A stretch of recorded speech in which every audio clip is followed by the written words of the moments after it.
오스트리안들은 기껏 해봐야 중개무역이라는 아이디어밖에 없어요. 중개무역. 제가 점유할 수 있는 물건을 만들어서 그거를 옆에 패스하면 그 옆에서 부가가치 붙여가지고 또 옆에 패스하고. 근데 대항해 시대가 열리면서 엄청난 장거리 무역이 직방으로 빵 뚫립니다. 이런 무역을 오스트리안들이 해석할 수 있습니까? 오스트리안들에게는 무력을 사용하는 인간하고 종교를 사용하는 인간이 없어요. 그냥 합리적 인간만 있어요. 그러니까 이런 사고에 빠지면 여러분들은 병신됩니다. 지적으로.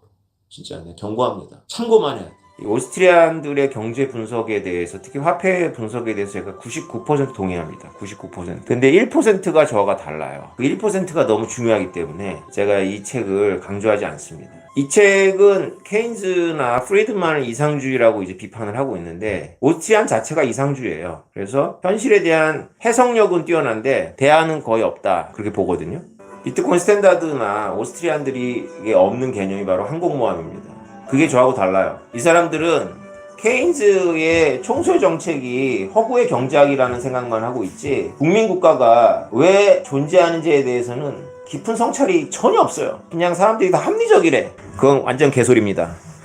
사람들은 전쟁을 하는 존재예요. 제가 요새 읽고 있는 비잔티움의 역사라는 책인데요. 동로마사, 한마디로 이런 거죠. 동로마라고 생각 안 해요. 이 동로마는 자기네들이 로마죠. 그리고 그게 맞아요. 왜냐하면 서로마가 400년대에 망했는데 동로마는 1400년대에 망했으니까 서로마 멸망하고 나서 1000년을 더 갑니다. 1000년이나 내리막길을 간 거예요. 1000년이나 내리막길을 가면서 중간에 가끔씩 올라오고 또 내리막길, 또 가끔씩 올라오고 내리막길 가는데요. 누가 이 얘기를 제가 해드렸더니, 아니 어떻게 1000년 동안 망할 수 있냐라고 얘기를 하시더라고요. 지리가 완전 부동산인데요. 지정학이 부동산인데 흑해하고 지중해 동쪽을 연결하는 좁은 해협을 장악하고 있는 이스탄불이라는 그 지정학적인, 그게 대박이거든요. 그게. 그래가지고 웬만큼 잘못하지 않아도 그냥 돈이 들어와요. 근데 어쨌건 이 1000년 동안 쇠락해 가는데, 우리가 여기서 봐야 될 거 뭐냐면, 어떻게 1000년 동안 구심력이 작동했을까? 이 원심력이 작동하는 세계에서 해체되는 원심력이, 그 당시에 뭐 서유럽 보시면 아시겠지만 막 계속 해체가 되는데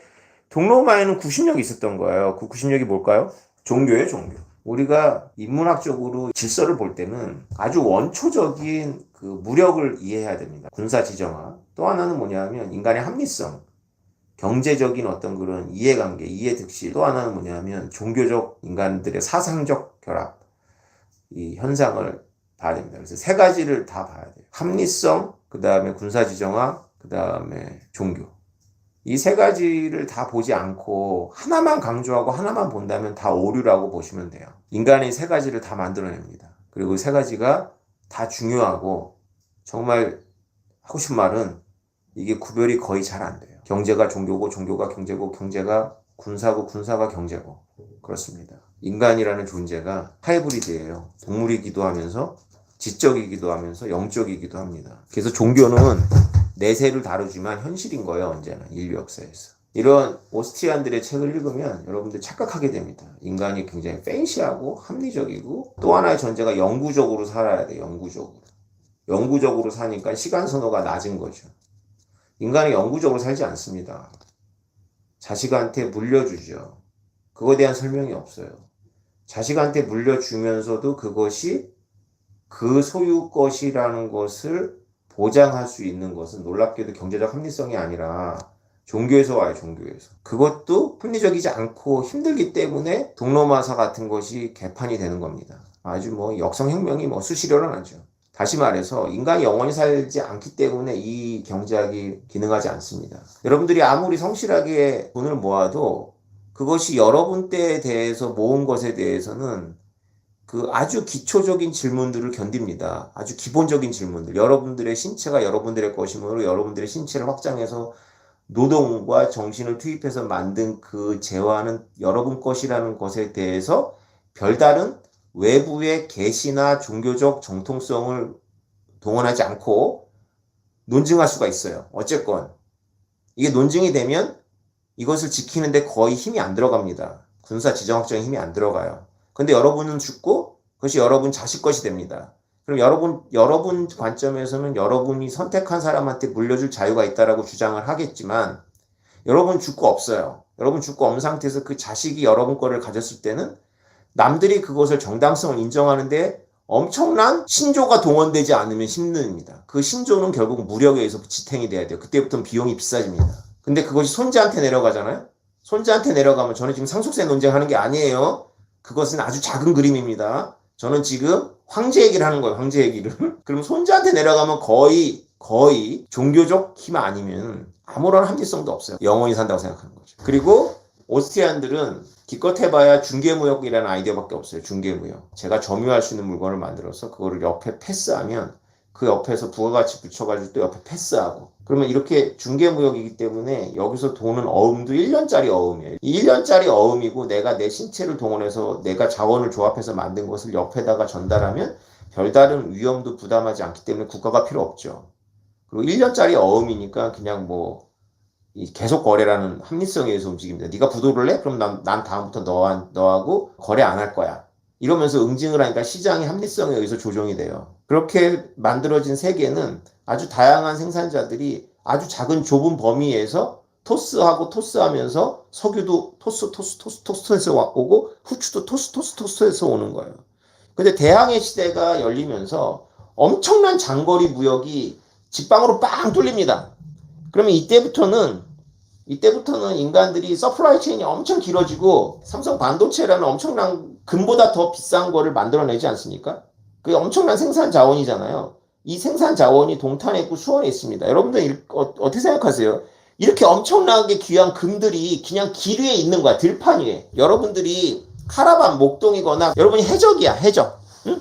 지금 저 길에 가면 금 같은 걸 얻을 수 있어. 근데 왜 수원의 삼성공장, 동탄의 삼성공장은 약탈의 대상이 되지 않습니다. 인간들이 합리적이라서? 아니, 거기 경비가 삼엄해서? 생각해보세요. 국가가 아니면 설명이 안 되죠. 국가라는 사업 시스템과 국가가 있으니까 삼성 반도체 공장이 지어지고 보호를 받는 거예요. 그 투자자들이 그 추상적인 증권을 가지고 거기 가서 총 들고 지키지 않더라도.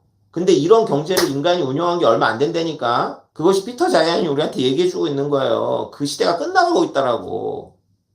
동로마 시대가 오고 있다라는 거예요. 이게 세대를 지나갔더니 합리성이 없어져. 야, 이게 왜 네 거야 되는데? 그러면 약탈이 시작됩니다.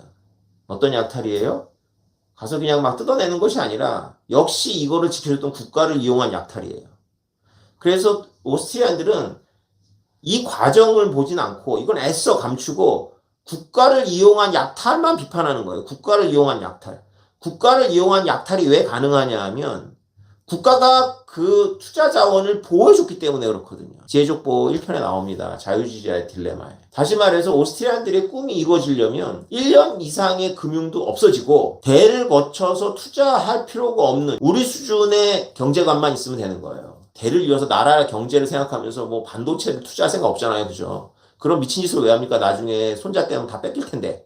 그냥 내 대만 잘 살고 잘 먹고 골프 치고 뭐 그 정도 생각하는 거 아니에요. 그죠? 근데 여러분들이 나라를 생각해서 뭔가 투자를 하고 막 과학기술을 도입하면 여러분께 안 된다니까?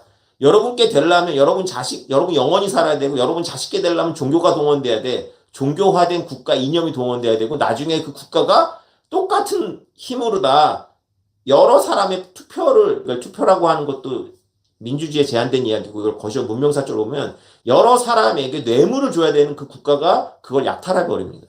그래서 제가 미시적인 존재에게 비트코인이 필요하다 그러지 제가 언제 거시적인 국가에게 비트코인이 필요하다고 한 번에 얘기했습니까? 거기에는 퀘션이 아직 많아요. 슬슬 흘렸지. 비트코인 본주가 되면 미국한테 해군을 운영하라고 어떻게 우리가 삥을 뜯겨주냐. 세금을 모아서 줘야 돼? 세금을 모아서 주면 미국이 안 하려고 그럴 텐데. 미국은 유일하게 달러를 찍어내도 그 달러 수요가 있으니까 국채를 발행해도 국채 가격이 안 떨어져. 다시 말해서 저금리가 유지될 때 있어요. 이건 유일하게 미국만 되는 거야. 그러면서 국채를 발행해서 국방비, 복지비를 쓰면서 자기네들 뇌물을 주는 거야. 복지는 자기네 민초들, 투표를 하는 민초들한테 뇌물을 줘야 되는 거고 실제로 쓰는 돈은 국방비야. 그 국방비를 통해 가지고 또 해상무역을 지켜. 해상무역을 지키니까 여러 나라들이 컨테이너 박스를 10,000개씩 싣고 가는 거야. 천천히 느리게. 이렇게 느리게 가도 말이야. 해적이 안 와. 이 바다에. 이 바다는 평화로운 곳이야. 배가 점점 뚱뚱해지고 점점 더 많은 컨테이너가 쌓이는 거지. 이런 무역을 오스트리안들이 해석할 수 있습니까? 오스트리안들에게는 무력을 사용하는 인간하고 종교를 사용하는 인간이 없어요. 그냥 합리적 인간만 있어요. 그러니까 이런 사고에 빠지면 여러분들은 병신됩니다. 지적으로. 진짜 네, 경고합니다. 참고만 해야 돼. 가상현실 속에 살게 되는 거.